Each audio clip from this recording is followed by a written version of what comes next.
আমেরিকার রাস্তায় কোটি টাকার বাইক নিয়ে ঘুরে বেড়াচ্ছেন বাংলাদেশের কিংখান খ্যাত নায়ক মেগাস্টার শাকিব খান।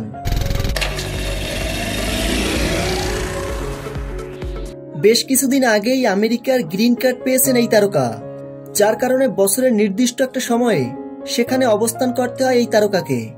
এছাড়াও জানা গেছে এবারের সফরে তিনি 3টে সিনেমার উদ্দেশ্যে আমেরিকায় পাড়ি জমান।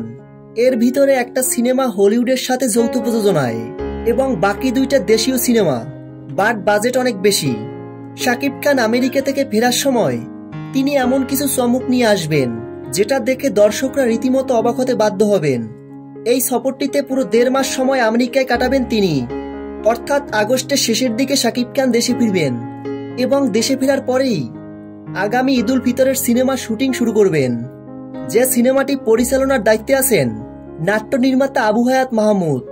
শাকিব খানের সঙ্গে এটিই তার প্রথম চলচ্চিত্র এবং এই সিনেমায় শাকিব খানের বিপরীতে নায়িকা হিসেবে দেখা যাবে বলিউডের জনপ্রিয় অভিনেত্রী প্রিয়াঙ্কা চোপড়া। তবে এ বিষয় এখনো পুরোপুরি ক্লিয়ার নয়। তবে এটা জানা গেছে সম্প্রতি সময়ে সবথেকে বড় বড় তারকাকেই দেখা যাবে এই সিনেমায়। তো ভিউয়ার্স, 2026 সালের রোজার ঈদে বিশাল বড় চমক থাকতে চলছে, এটা শতভাগ নিশ্চিত।